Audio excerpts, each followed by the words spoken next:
Anche tu fai parte di un team sportivo e hai bisogno di un nuovo kit? Crea ora la tua identità insieme a Dinicri Sportswear. Avrai subito un 50% di sconto e il riassortimento a prezzo bloccato.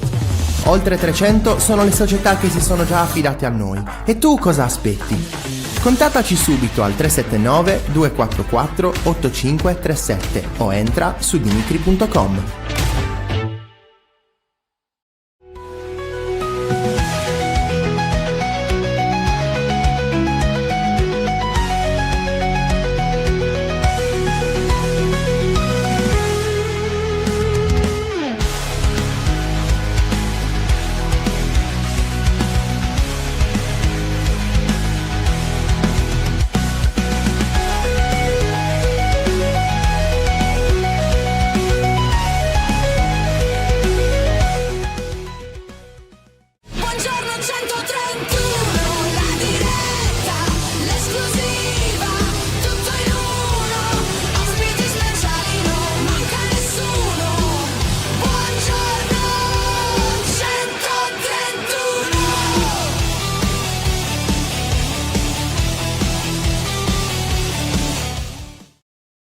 Buongiorno e ben trovati, nuovo appuntamento con Buongiorno 131, giovedì 26 marzo, puntata 121 e avremo insomma due ospiti interessantissimi oggi, tra l'altro Enrico Pilia, primo ospite di oggi, e poi l'ex mister del Cagliari Massimo Rastelli. Siamo in attesa che si colleghi il direttore, incomincio a salutarvi, siete già in tanti, grazie mille Mauro, buongiorno a tutti, speriamo che l'Atalanta riconosca il lavoro fatto dal Cagliari Pisacane su questo calciatore. Se magari ne ha altri a valorizzare, ben vengano al Cagliari. Pisacane deve restare. C'è il direttore, eccolo qui, eccolo qua. Aspetta, lo facciamo entrare. Tac, buongiorno. No.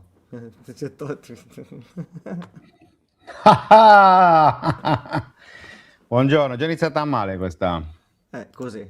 questa diretta. Colpa Ma tua. no, certo.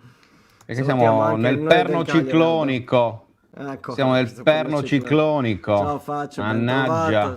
Ciao Gavino. Mannaggia al perno Alessandro, ciclonico. adesso prendiamo un po' questa tua news. Buongiorno, rischia sul serio di saltare tutto per 50.000 euro di canone. Mi sembra assurdo, se così fosse una pagliacciata. Cosa c'è? È una pagliacciata. No, Ma è una non può partita a saltare. poker, ragazzi. È una partita a poker.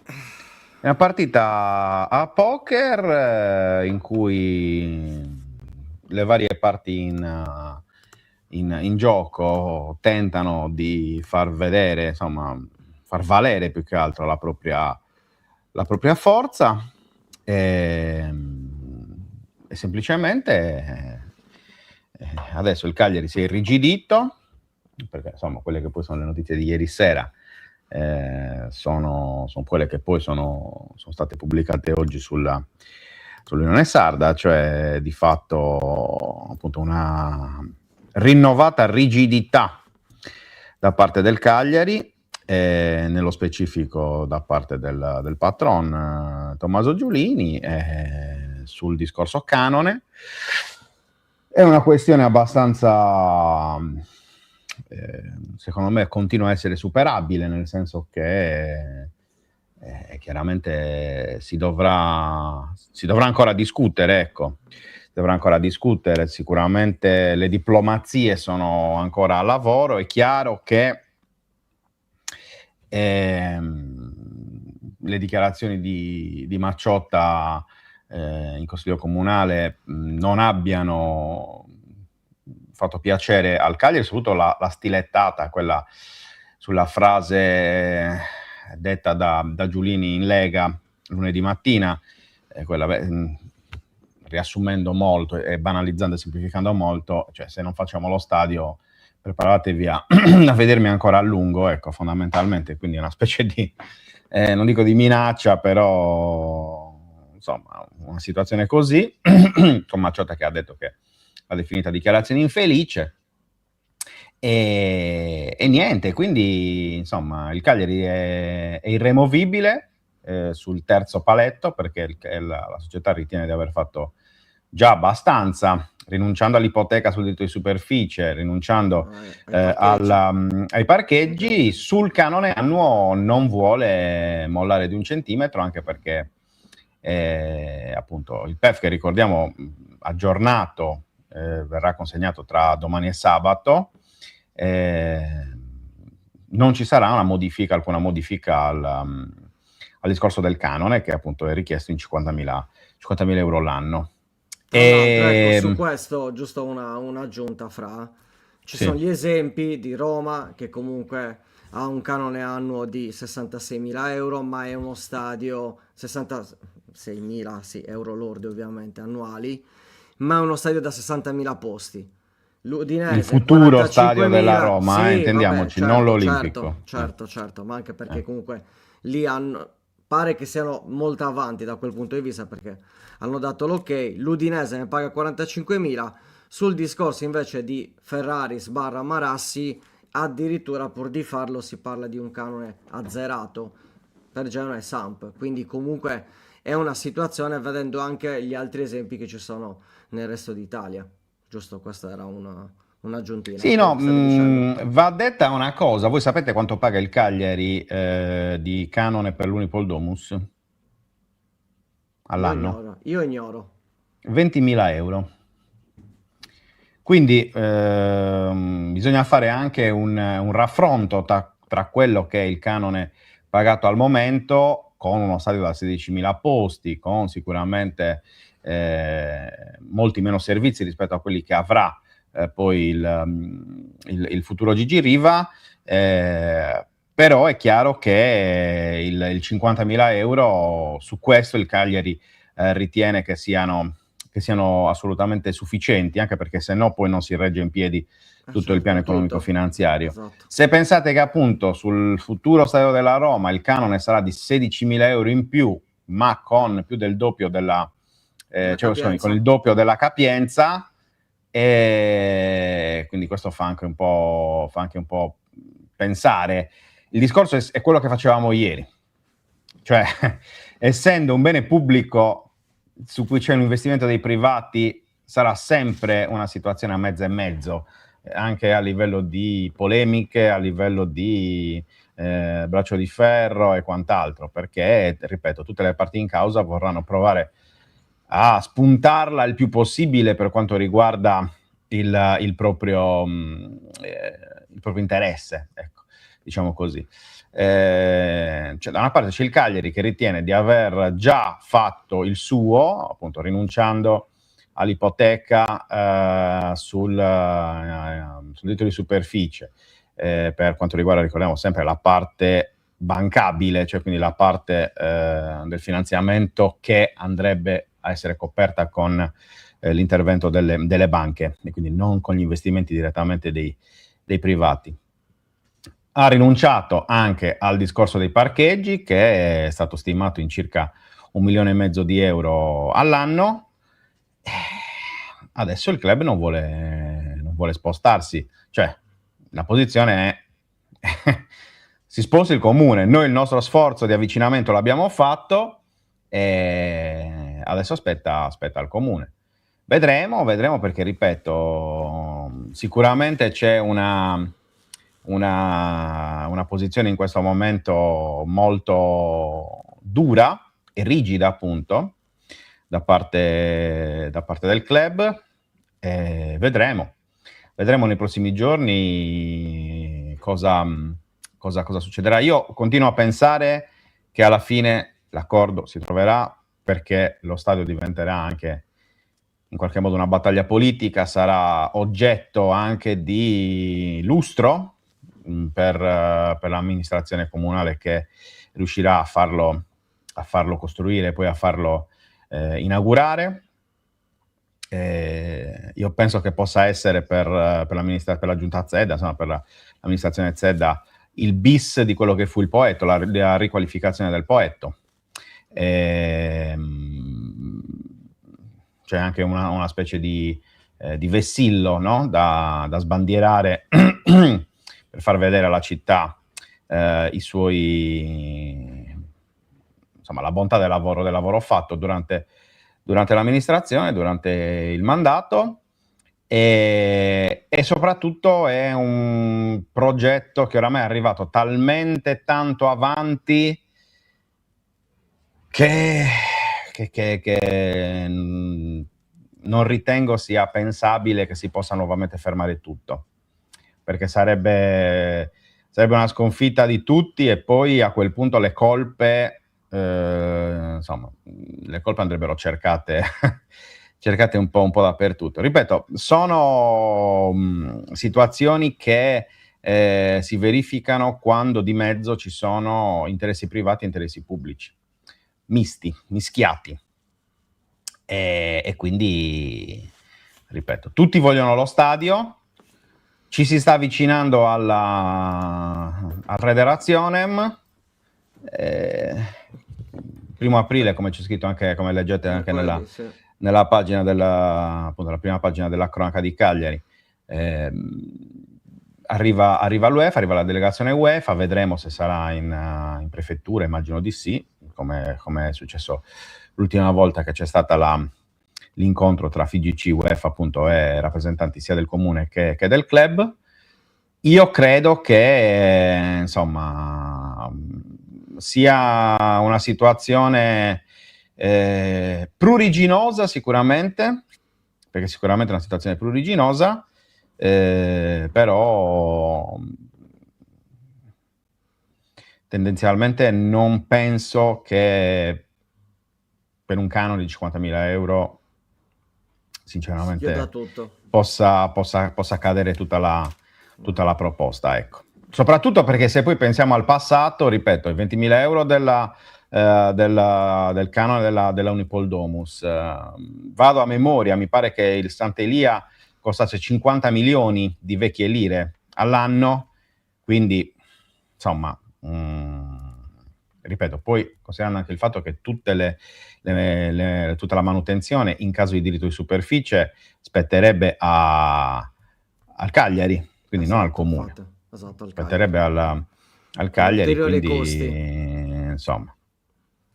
Molto bene, vedo che ci ha raggiunto il primo ospite di oggi con cui parlare anche di stadio, ovvero Enrico Pilia dell'Unione Sarda. Buongiorno. Buongiorno a tutti, ciao. Buongiorno. Come stiamo? Enrico. Non posso lamentarmi, grazie. È già questo. Illuminato. È già questo. Si è tolto, No, si è spento. esatto. Come si è? Eccoci qua. Ti vediamo. Henry, non subito mi più. Ecco.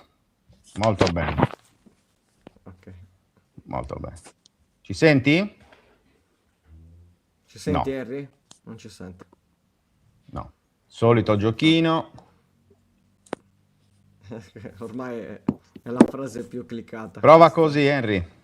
Prova, vedi un po'. Ci senti? Non ci senti? No. No. Niente. Però, ok. È uscito da dentro. Ok. Nel frattempo mi metto gli occhiali. Scusa un secondo che il faretto mi sta accecando. Allora, io ti ho letto, poi ne parliamo dopo alla fine. La roba del pavone? Esatto, allora, eccolo qua. Vediamo un po'. Proviamo? Henry, ci senti adesso? Mi sentite? Sì? Noi sì, tu ci senti? Tu senti? Non ci senti. Ma è uno scherzo. È uno scherzo, guarda. Che meraviglia. Non avevamo ancora avuto questi problemi in questi giorni. Si è spostato. Henry, ci senti? Settimana. Non ci senti, vero? Niente. Sì, ok, adesso vi sento. Ah, perfetto, grande. Non più? Come non più? Non più. È uno scherzo. È uno scherzo fantastico. Non ci senti? No. Non ci senti. Dalla faccia sempre vedi no. E anche dallo sbuffare. Esatto. Aspetta che gli scrivo, Sì, guidalo perché anche ieri, quando il lunedì Federica ha avuto problemi, ieri Francesca Melis sta facendo le bizze, StreamYard. Gli mandiamo un'altra mail di quelle simpatiche. Vai. Così. Vediamo un po'. Gli ho scritto, Ok, Houston abbiamo un problema, sì, scherzi a parte, esatto. Ci sta, ci sta.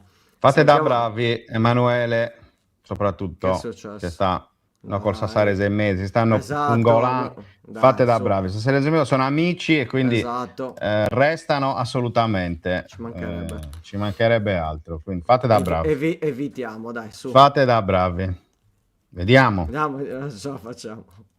Ora ci senti, grande, Non- meno male. Come? Non. Non diciamo niente. Oggi prova? Ci senti, Henry?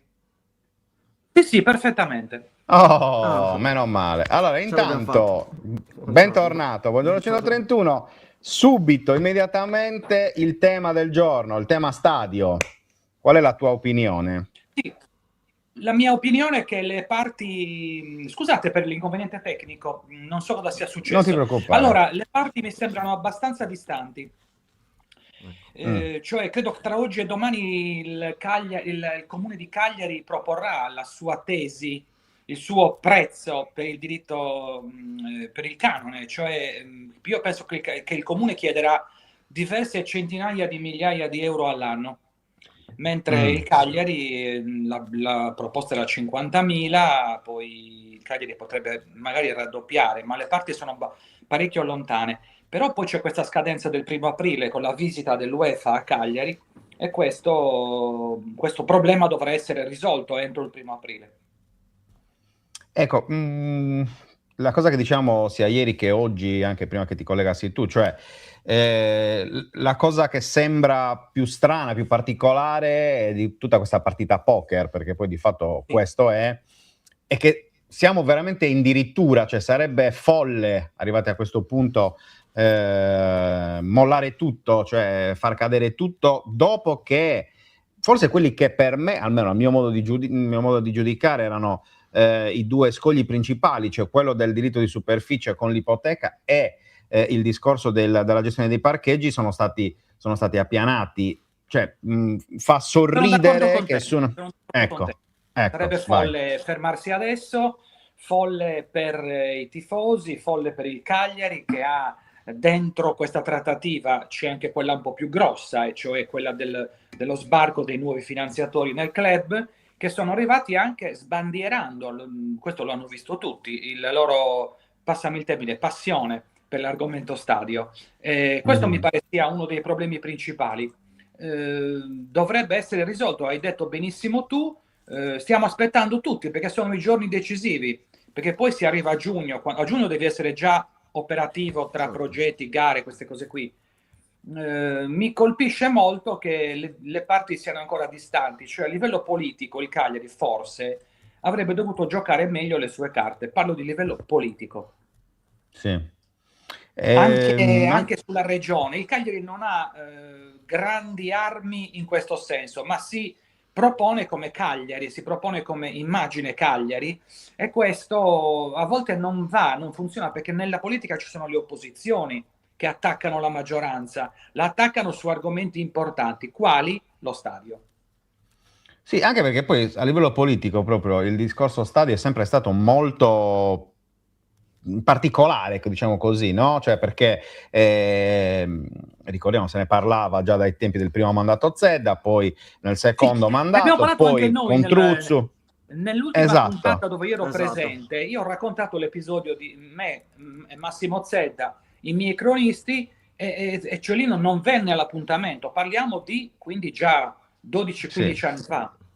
Sì.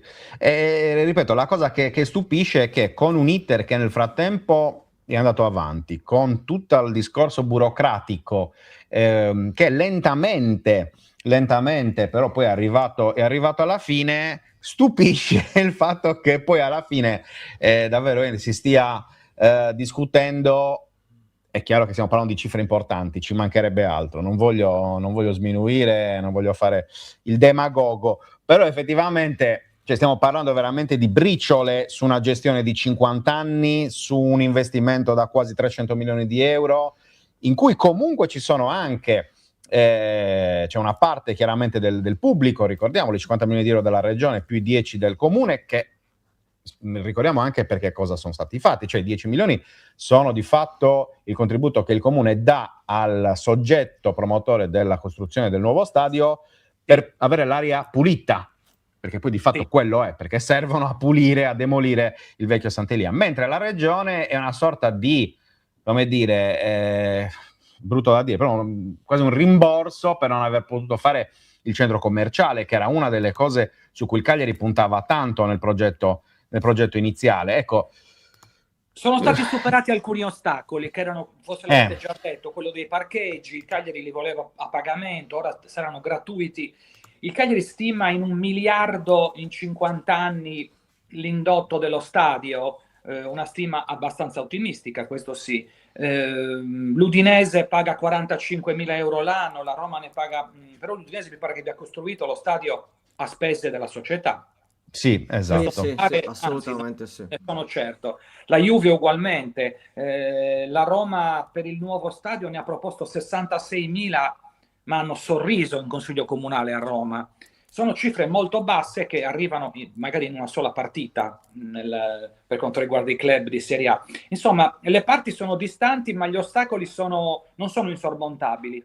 In una partita, come hai detto tu, come quando stai acquistando un mobile da un antiquario, tu proponi 1.000 euro, lui ti dice no, 10.000, poi pian piano ci si avvicina. Ecco, le parti si stanno avvicinando. Certo, avere a che fare con un uomo di legge come Giuseppe Macciotta non lo consiglio a nessuno.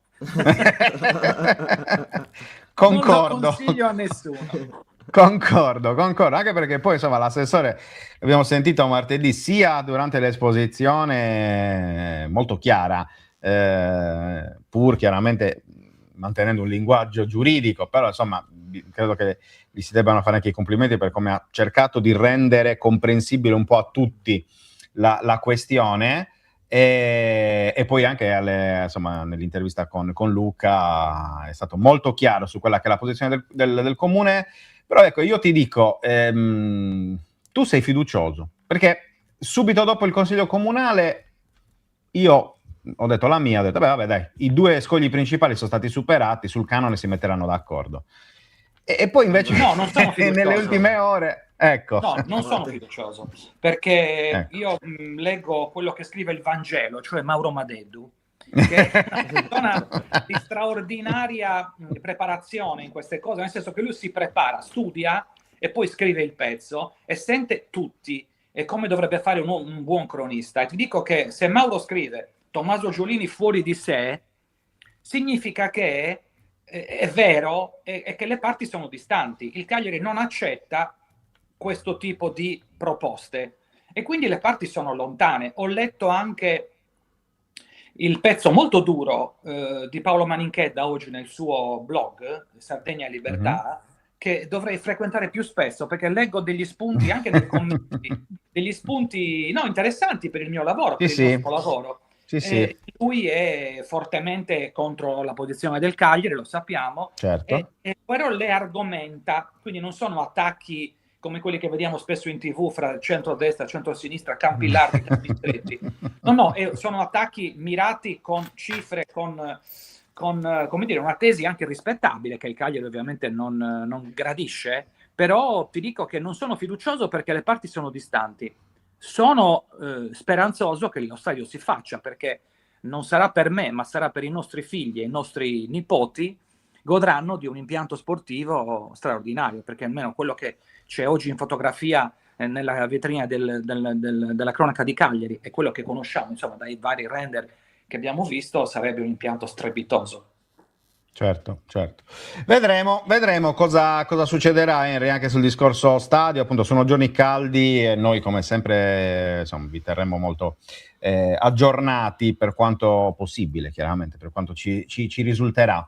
Henry, passiamo al campo, perché insomma, se la questione stadio è pelosa, come per utilizzare un termine, e anche l'altra non lo è da me.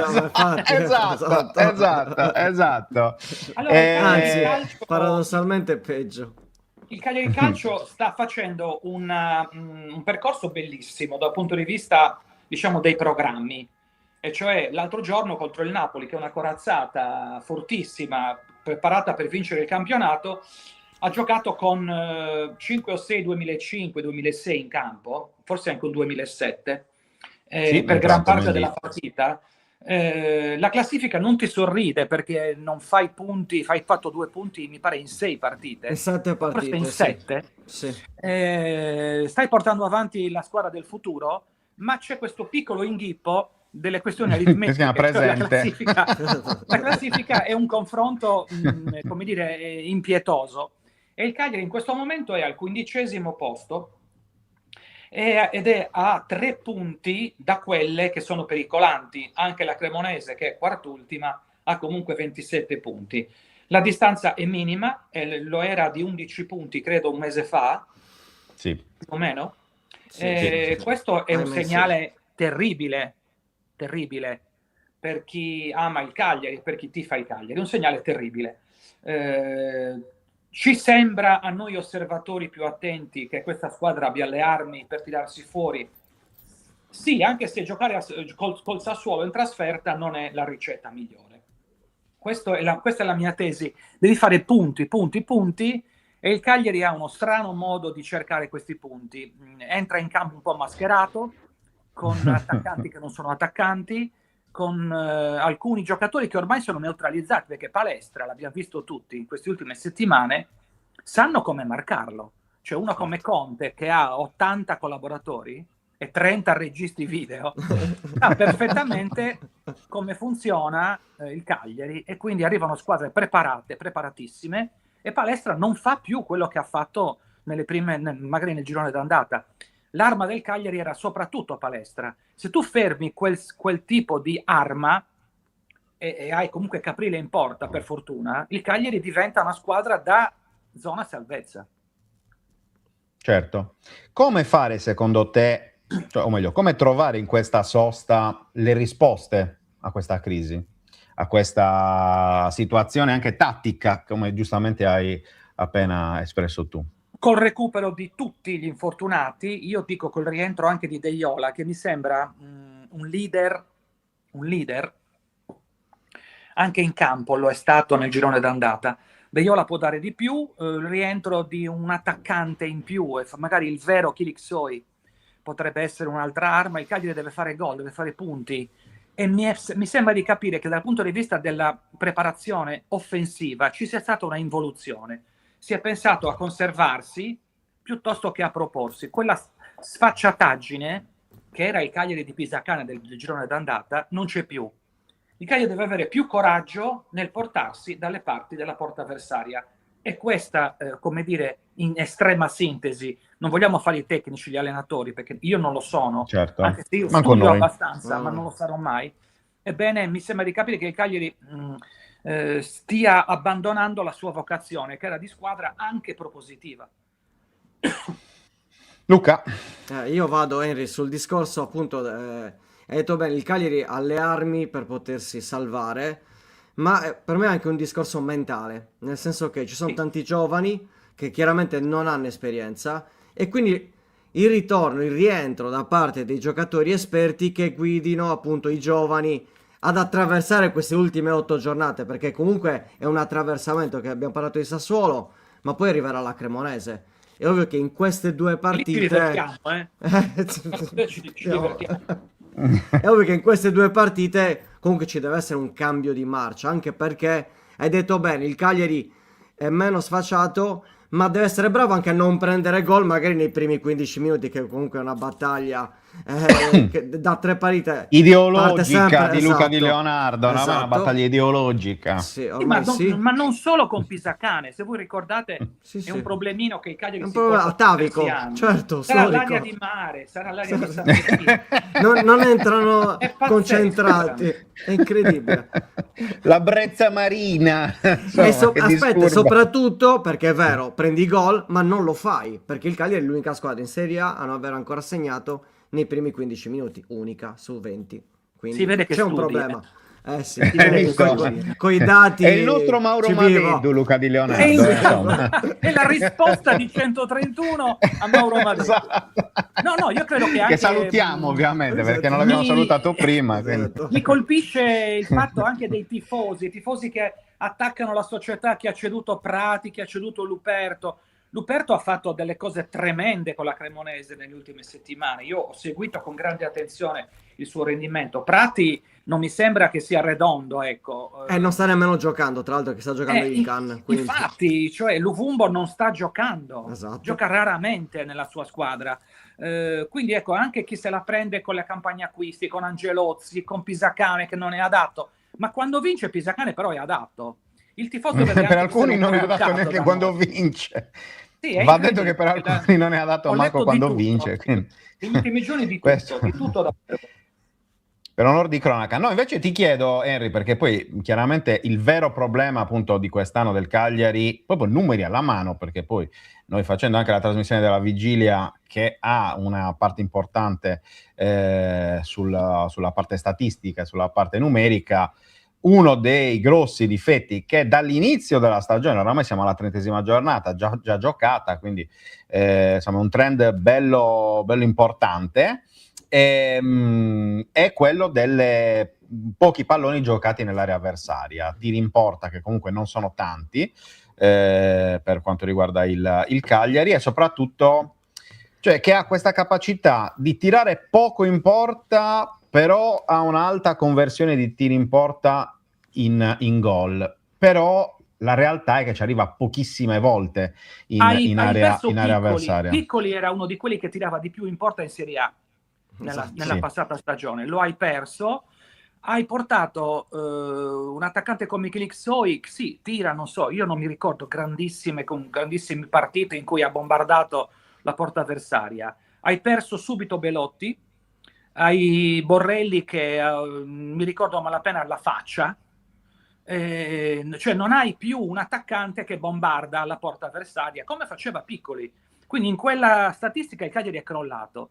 E poi avete detto bene, l'abbiamo detto anche prima, cioè la sfacciataggine, il coraggio di provarci, di costruire azioni e lavoro nel settore difensivo degli altri è sparito.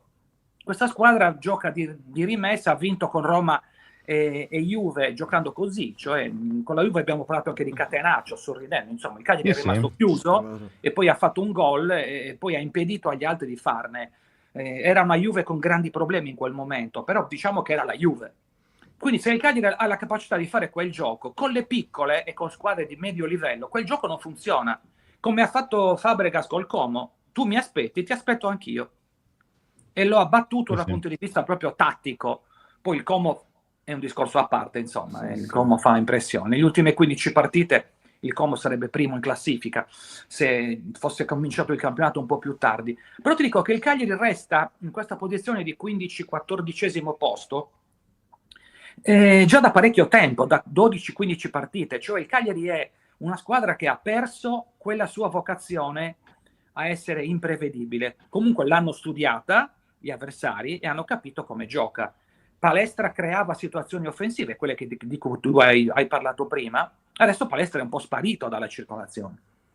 Beh, anche perché viene sempre raddoppiato, se non addirittura triplicato, come è successo a Pisa. E infatti il discorso anche col Napoli, anche col Napoli, certo. Sì. Certo, perché comunque è un giocatore che cioè che fa paura, perché effettivamente se tu gli lasci spazio è un giocatore che ti fa male. Tutte le squadre che hanno lasciato spazio a Palestra anche nel girone di ritorno e poi hanno patito, perché chiaramente il giocatore è chiaramente un giocatore che sa fare il suo gioco e fa male. Quello che io dico, Henry, però è che se tu hai 3 giocatori su Palestra, vuol dire che ce ne sono 2 liberi dall'altra parte. E il Cagliari non è stato in grado di questo. Giusto? Non è stata abolita, è così. Esatto. Cioè, e quindi questo è l'errore. Il Cagliari non ha neanche un grandissimo playmaker. Abbiamo gioito per Gaetano che ha fatto una partita buona. Gaetano non è Pirlo, Gaetano non è Daniele Conti, non è Cigarini. Scusate se vado nell'archeologia del Cagliari, però non ha quel ruolo, è un trequartista che abbiamo sistemato 20 metri più indietro per giocare più palloni. È sembrata una trovata importante. Quando gli hanno messo uno davanti, Gaetano ha smesso di giocare. Cioè, sono dei grossi problemi nel Cagliari, anche di organico, indubbiamente, perché sennò sarebbe il Como. Cioè il Cagliari ha un organico per essere lì dov'è. Abbiamo pensato, quando c'era il momento di fare Lecce, Torino, Napoli, cioè noi pensavamo, io ho fatto un titolo, il Cagliari può puntare ai 40 punti, poi ha cominciato a perdere sempre. In quel momento di fare il salto, l'upgrade, il Cagliari è crollato e si è sistemato in questa posizione. Nelle ultime 3 partite non ha fatto un punto.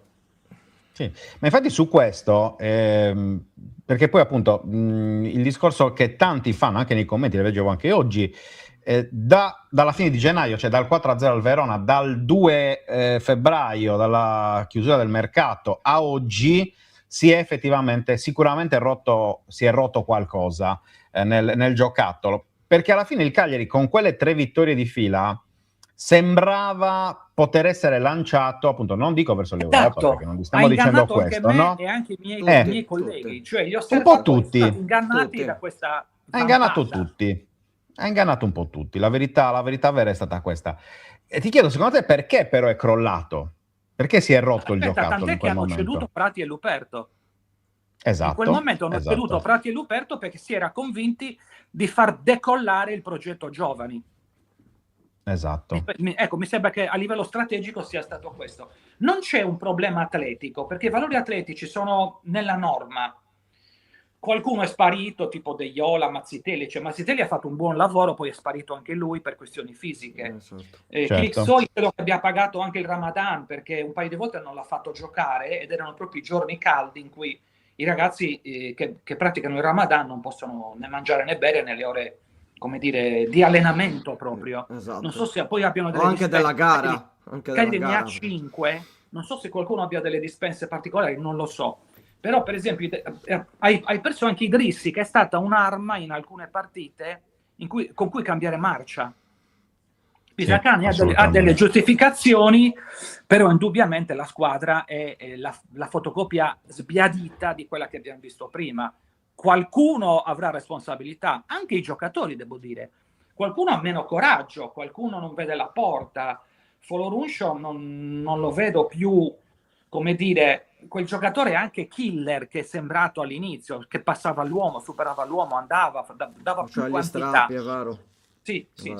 E c'è stato un calo generale, anche forse per la paura di perdere, perché comunque quando cominci poi a non vincere, voi me lo insegnate, subentra una certa istinto di conservazione, che è quello che sta danneggiando il Cagliari. Enrico, chiudiamo il discorso Cagliari, perché poi vogliamo parlare di tennis prima di salutarti. C'eravamo noi... Sarà una grande giornata di tennis. Esatto. No, dico, c'eravamo all'ultimo incrocio a Reggio Emilia tra Sassuolo e Cagliari, ci ricordiamo quella bella Sì. emozione, no? Con la salvezza, Ranieri portato in trionfo, le risate epiche, ci mancherebbe. Fin dal viaggio di andata, un giorno scriveremo un libro sulle trasferte di quella stagione, perché sicuramente va scritto. Come la vedi la partita invece? Quella di sabato di Pasqua? Il Sassuolo è sotto il treno, perché ne ha perso 2, pareggiato una nelle ultime 3, e quindi non è certamente in grandi condizioni. Ha 9 punti più del Cagliari, all'andata ci ha fatto una lezione di calcio, proprio come quando fai una lezione di tennis, poi alla fine paghi il maestro. Esatto. Grosso ci ha proprio incartato come un regalino. Però poi il Sassuolo ha frenato, cioè poi il campionato, come dice il mio maestro Nisio Maggi, il campionato poi ti presenta i valori suoi, quelli reali.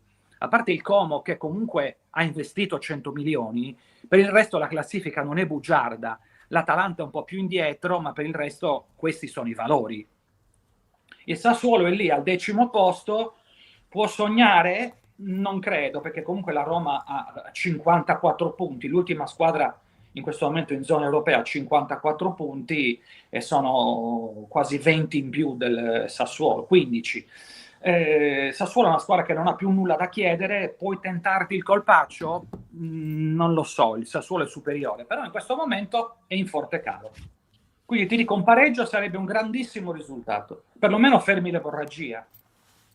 Sì, assolutamente d'accordo con te. Henry, ti dicevo, chiudiamo il collegamento parlando di tennis, che è la tua grande passione, diciamo così, oltre il calcio, forse anche più del calcio. Sta arrivando un grande torneo giovanile, dal 3 al 12 aprile al Campo Rossi, quello di Via Tramontana, con i migliori ragazzi italiani, under 18 e under 16, cioè qualcuno è già un tennista che fa solo quello nella vita, diciamo, e quindi vedremo ottimi giocatori. Il Rossi si è ripulito, ha fatto un bel villaggio, e quindi sarà molto piacevole esserci. Sarà bello ritrovarsi lì e vedere questi ragazzi che fanno un ottimo tennis. Poi ci sarà il torneo di Cagliari a fine aprile con un nome che sta circolando, un nome greco importante che sta circolando negli ambienti, e quindi potremmo forse vedere grandi tennisti. Binaghi si sta già muovendo per portare a Cagliari, ricordiamo che ha portato Musetti, Tiafoe, Humbert, cioè abbiamo visto bei nomi, Darderi, Shelton, nell'ultima edizione. E poi stasera alle 18, per chi ha il piacere, può seguire Sinner, che dovrà asfaltare Tiafoe, speriamo, ma sarà una partita bellissima perché Tiafoe non ha nulla da perdere, gioca in casa perché vive lì, e quindi insomma ci divertiremo, anche se ci sono 35 gradi, e quindi visto che loro giocano all'una, sarà anche importante di mente il fattore caldo. assolutamente. Henry, grazie come sempre per essere stato con noi. Grazie a voi. Grazie. Un abbraccio e buon lavoro. A presto. Ciao ciao. Ciao Henry, grazie. Ciao. Eccoci qua. Allora, ci mettiamo in posizione, facciamo entrare, vediamo se ci sente. Mister, buongiorno, ci sente? Mister? Non ci Pronto? sente? Eccoci. Pronto? Buongiorno mister, ci sente? Buongiorno a voi. Buongiorno, grazie mille per aver accettato il nostro invito, mister Rastelli. E le chiedo subito un suo commento sull'andamento del Cagliari, ecco, che nelle ultime settimane è decisamente crollato come rendimento, anche come punteggio, e a questo punto, a 8 giornate dalla fine, si trova con un vantaggio di appena 3 punti rispetto a Cremonese e Lecce, che sono terzultime, e la stessa Fiorentina a -1. Un suo commento riguardo a questo andamento, mister?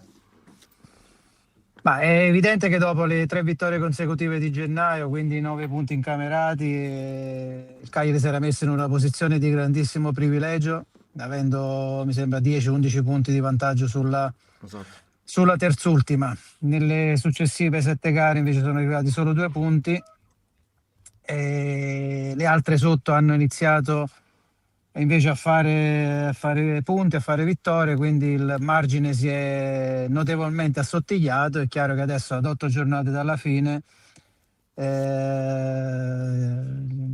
insomma, il Cagliari si è messo in una posizione molto delicata, perché poi sappiamo benissimo quanto conti l'aspetto mentale quando poi sei risucchiato, no? nei bassi fondi. Cosa può succedere anche dal punto di vista mentale. Chi invece rincorre da sotto prende fiducia, vede la preda lì a portata di mano, quindi saranno 8 gare molto molto difficili. E le chiedo, prima di passare la parola a Francesco, sul recupero da parte degli esperti. Il Cagliari ha avuto anche in questo periodo tanti infortuni, che comunque ha dato magari maggiore minutaggio ai giovani che si trovano in una situazione nuova, al di là anche dell'allenatore ovviamente, che ha la prima esperienza in Serie A. Insomma, il ritorno da parte degli esperti possono aiutare soprattutto a livello mentale, perché come ha detto giustamente bene lei, c'è anche un discorso mentale, la paura magari di perdere, magari la paura di trovarsi in una situazione nuova, perché fino ad oggi, fino alla 30ª, il Cagliari non era stato così vicino alla zona retrocessione, quindi anche una situazione nuova. Possono loro dare questi input per queste ultime 8 gare? Possono e devono darlo, perché poi i giovani si aggrappano a quelli più esperti. Quando hai un bel gruppo, come comunque lo è sempre stato dall'inizio della stagione, dove hai tutti gli effettivi bene o male a disposizione, è più facile, è più semplice inserire i giovani, no? Perché in un contesto comunque dove c'è il giusto mix tra esperienza e gioventù, anche dicevo il ragazzo riesce anche a rendere di più. Nelle fasi finali di una stagione, dove naturalmente le partite, i punti valgono doppio, e soprattutto, come dicevo in precedenza, in un momento così particolare dove sei stato un po' risucchiato nella zona retrocessione, avere giocatori esperti che abbiano già vissuto questi momenti e sappiano gestire queste situazioni, facilita anche il ragazzo, il giovane che deve naturalmente giocare o che magari subentra, ed è un po' più libero, un po' più fresco mentalmente di far vedere tutta la sua esuberanza e quindi mettere a disposizione della squadra quelle che sono le sue qualità. E quindi diciamo i cosiddetti senatori sono sicuramente fondamentali in questo finale di stagione. Fra? Sì, buongiorno mister, io le chiedo invece proprio appunto, da tecnico come si gestisce, come si cerca di uscire da questa sorta appunto, di crisi, di risultati, di punti, di prestazioni, di questo crollo in classifica, soprattutto dal punto di vista del vantaggio da parte del Cagliari nei confronti degli altri. Ne parlavamo prima con Enrico Pilia, il Cagliari che è passato in poche settimane da più 11 sulla terzultima a soltanto più 3. Come si convive con la paura, la pressione, il senso di responsabilità anche per cercare di non mandare al macero quello che è stato il lavoro positivo dei primi 2/3 di campionato? Luca, io non sento, non ho sentito. No, non ho sentito niente. Rifagliela tu allora. Ok, a me sente, mister? Sì, a te ti sento benissimo. Ok, allora ripeto io la domanda che ha fatto appunto Francesco. Dal punto di vista tecnico, come si risponde a una situazione del genere, cioè il Cagliari che si è trovato comunque in questa situazione a 3 punti di vantaggio rispetto alla terzultima, come dal punto di vista tecnico quale può essere una reazione? Io credo che è chiaro che sarà fondamentale recuperare i giocatori, quelli più importanti, quelli che sono state l'asse portante di tutta la stagione, anche perché quando poi inizi a perdere pezzi, non solo naturalmente sei penalizzato, no, nei primi 11 da mettere in campo, ma poi sei anche penalizzato nella gestione della partita, perché gli altri ti fanno 5 cambi, magari ti fanno 5 cambi importanti, mantengono inalterato il valore della squadra, e se tu invece sei costretto a mettere 4-5 ragazzini, capisci che il valore generale, pur se sono bravi, pur se sono di prospettiva, comunque non è la stessa cosa. Quindi io credo sarà fondamentale recuperare appieno da qua alla fine tutti gli effettivi a disposizione, e poi deve essere bravo l'allenatore a capire il momento storico e a portare magari quelle modifiche che possono permettere al gruppo di ritrovare fiducia, entusiasmo, consapevolezza, per cercare di fare punti, perché adesso a 8 giornate dalla fine in ogni partita devi cercare di portare qualcosina a casa. È chiaro che le vittorie fanno fare un bel balzo in avanti, ma se non riesci a vincere anche il punticino comunque è importante, perché alla fine credo che la salvezza si conquisterà per questioni di pochissimi punti.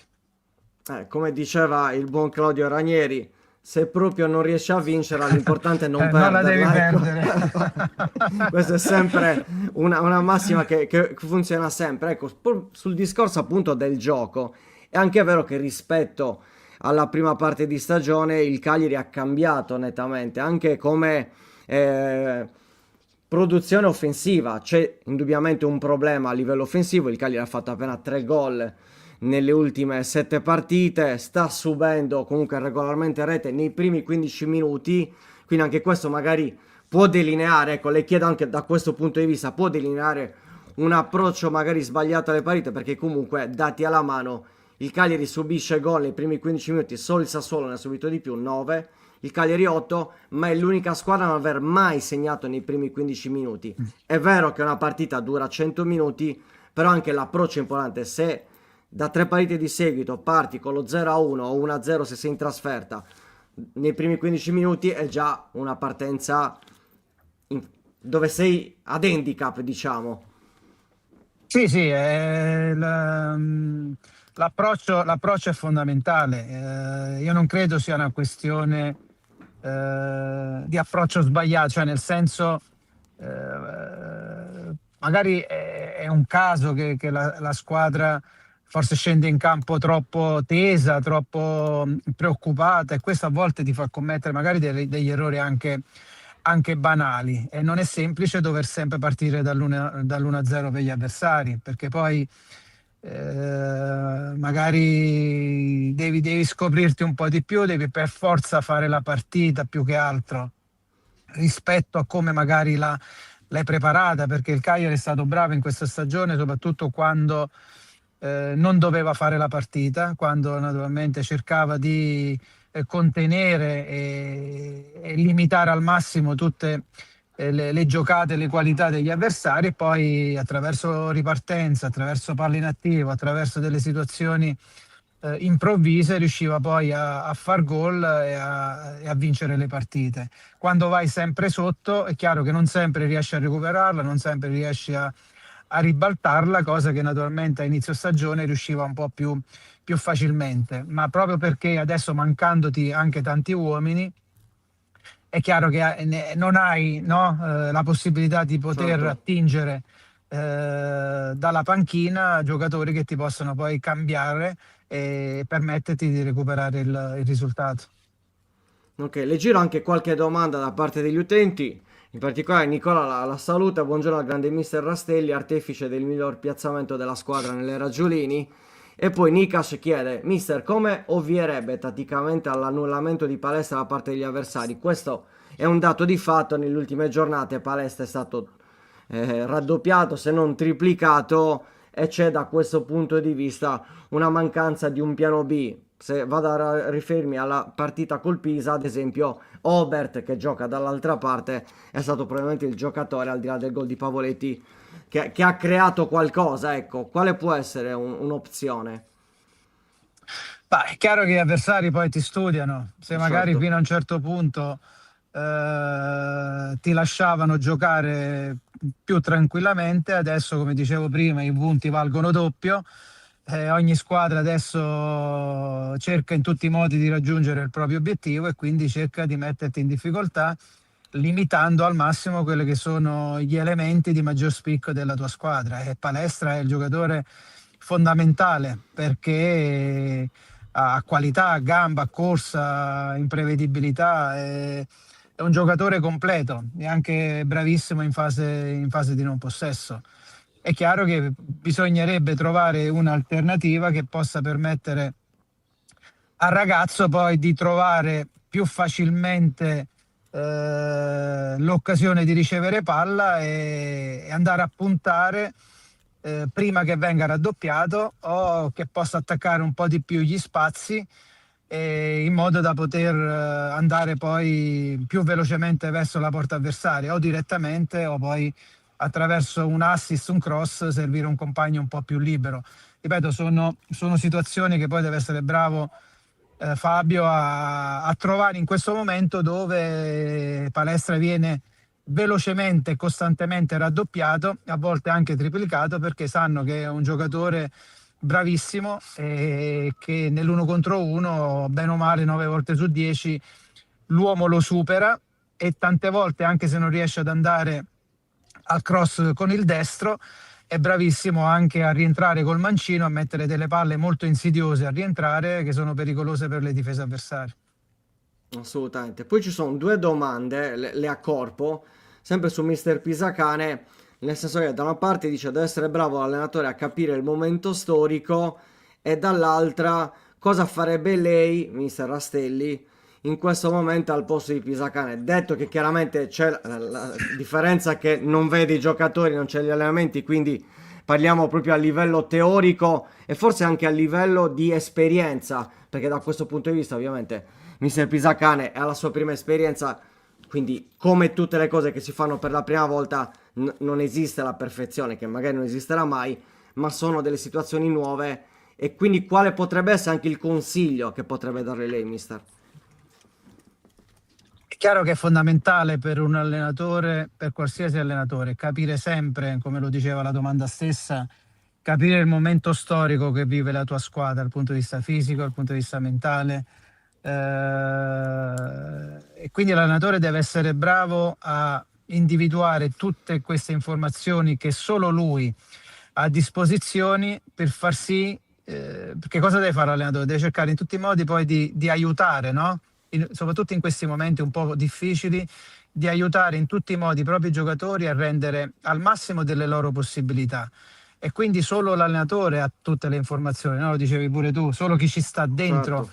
conosce le dinamiche, conosce la psicologia, conosce la condizione, ha studiato gli avversari, quindi sa perfettamente cosa può servire ai propri calciatori per cercare di fare prestazioni che possano permettere alla squadra di ottenere risultati positivi. Quindi dall'esterno ti potrei dire delle cose di massima, no? L'allenatore deve rimanere lucido. Quello che ti posso dire è che l'allenatore deve rimanere Certo. lucido il più possibile, isolarsi da tutto quello che magari si sente in giro, perché poi giustamente ognuno ha la ricetta magica, ma la qualità di un allenatore deve essere proprio quella di isolarsi, rimanere lucido e capire cosa serve alla propria squadra in quel momento per farla ripartire, perché poi a volte è un attimo, no? Fai un risultato positivo, fai un bel spilotto, porti a casa 3-4 risultati, archivi la salvezza e poi se ne riparla. Ecco, proprio su questo, c'è comunque il pensiero che dopo quelle 3 vittorie contro Juventus, Fiorentina e Verona, parliamo di fine gennaio, parliamo del Cagliari che aveva 11 punti di vantaggio, anche a livello mentale la squadra si possa essere adagiata, cioè al di là degli infortuni che comunque hanno un peso, perché senza Gaetano, senza Foloruncio, senza Mazzitelli, senza De Iola, lo stesso Mina, comunque hai dei senatori che comunque sono fuori per infortunio, hai tanti giovani, però anche la classifica, il fatto che arrivi da 3 vittorie, mentalmente può esserci un adagiamento e poi a un certo punto ti rendi conto, forse ci siamo adagiati troppo, e cercare appunto la risalita che probabilmente è un po' più difficile, è un altro click mentale. Ma è chiaro che dal punto di vista inconscio ci potrebbe essere stato da parte magari di alcuni elementi, no? Magari quelli un po' più giovani, quelli un po' meno abituati, un po' meno esperti. Ci può essere stato un pensare che ormai la salvezza era stata archiviata e che ormai era tutto in discesa. E io invece penso che possa essere subentrato un po' di sì, una tranquillità di aver pensato che ormai la salvezza fosse stata raggiunta e dall'altra parte magari le tante assenze hanno creato, tra virgolette, un po' la consapevolezza che forse la squadra si fosse troppo indebolita e che avrebbe potuto far fatica, no? a fare magari risultati e quindi da questo punto di vista aver creato un po' inconsciamente degli alibi da parte del resto del gruppo e quindi magari non si è sceso in campo con quella determinazione di dire nonostante abbiamo fatto 9 punti, nonostante abbiamo 11 punti di vantaggio, nonostante abbiamo delle assenze, abbiamo comunque la possibilità e il dovere di continuare a fare quello che abbiamo fatto fino a ieri. Forse in questo qualcosa dal punto di vista mentale sarà scattato in quel momento delle 3 vittorie e dei continui infortuni uno dietro l'altro. Perfetto. Giusto un'ultima domanda, mister, perché ce lo chiedono in tanti. La prendo la domanda di Gavino che dice: Mister Rastelli, perché un bravo allenatore come lei viene lasciato in disparte?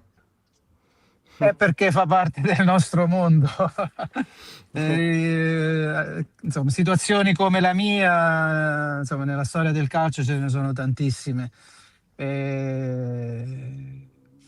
Ti ripeto, cercare di capire la motivazione non è semplice. Io quello che dico sempre a chi mi fa questa domanda è cercare di farsi trovare pronti nel momento in cui comunque inevitabilmente prima o poi qualcuno si ricorderà che qualcosa di buono ho fatto in passato e mi dia di nuovo la possibilità di poter allenare a certi livelli e poi lì devi essere bravo a dimostrare che hanno fatto bene a un certo punto di ricordarsi di te. Assolutamente. Nel salutare, un grosso in bocca al lupo, mister. Ovviamente a noi fa piacere chiaramente averla qui in diretta che ci dà sempre delle idee, dei contenuti anche dal punto di vista tecnico, però l'augurio ovviamente di poterla rivedere su una panchina, e quindi magari anche mandare il messaggio per l'in bocca al lupo, per la vittoria, insomma.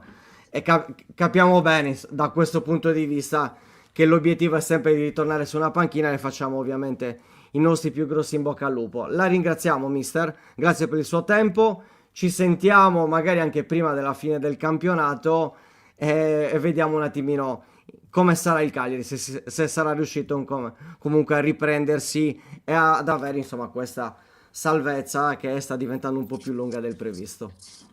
Ok, io vi ringrazio, ci aggiorniamo più avanti, ripeto, sperando che il Cagliari riesca a fare velocemente i punti che possano servirle per raggiungere una tranquilla salvezza. Se lo merita. Grazie. Per il campionato che comunque ha disputato fino a qualche settimana fa. Grazie mille, mister, buona giornata. Grazie a voi. Arrivederci. Salve, arrivederci. Eccoci qua, perfetto. Ringraziamo tanto mister Rastelli. Io ti sento bene. Adesso bisogna capire questa cosa di StreamYard, perché sente solo uno.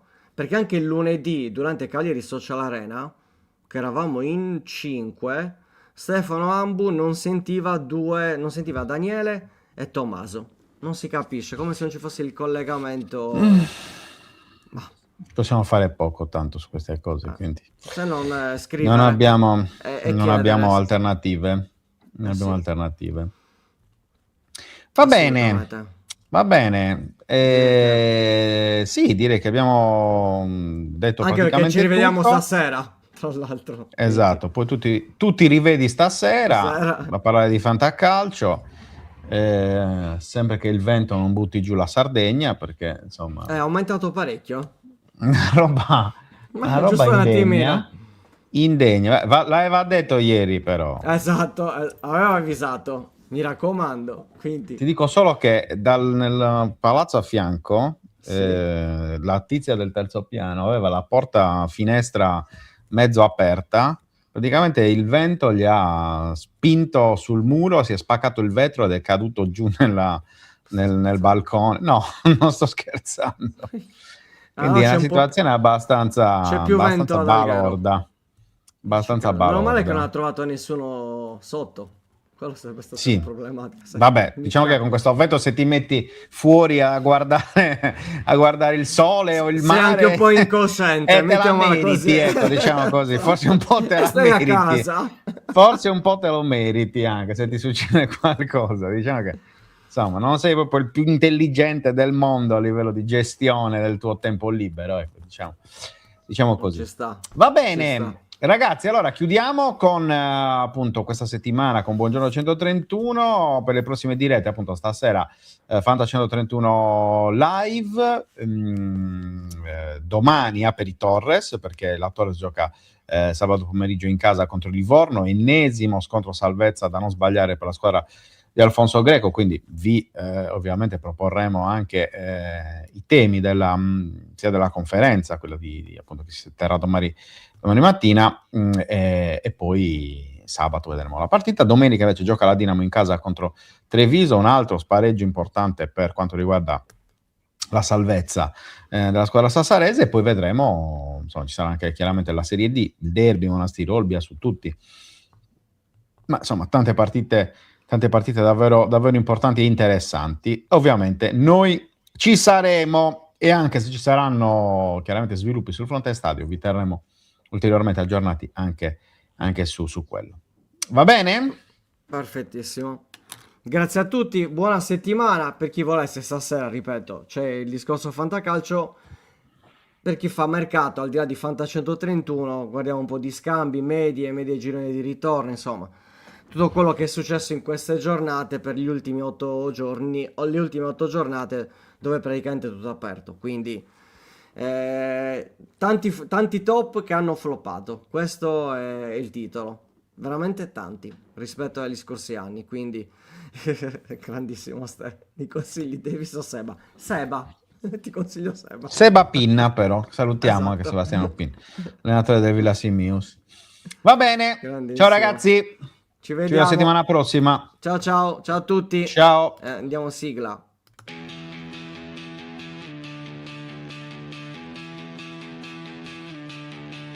La sveglia suona la redazione in pista, Sardegna in diretta, c'è voglia di notizia, storie di sport, un'isola in piena, storie di vita, a voce alta, alza il volume, fatti sentire. Buongiorno 131, la diretta, l'esclusiva, tutto in uno, ospiti speciali, non manca nessuno. Buongiorno 131.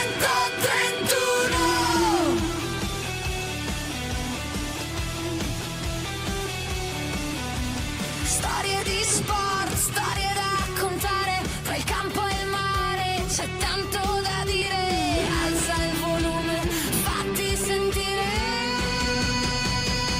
Buongiorno 131, la diretta, l'esclusiva, tutto in uno, ospiti speciali, non manca nessuno. Buongiorno 131.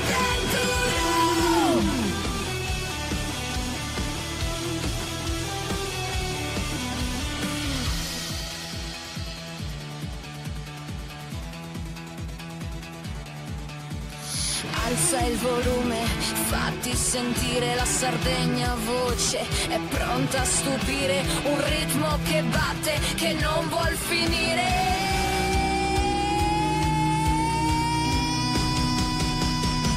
Buongiorno 131, la diretta, l'esclusiva, tutto in uno, ospiti speciali, non manca nessuno. Buongiorno 131.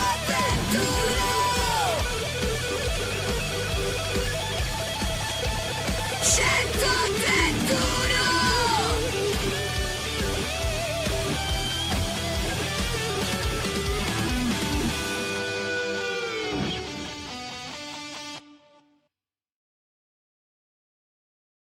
Anche tu fai parte di un team sportivo e hai bisogno di un nuovo kit?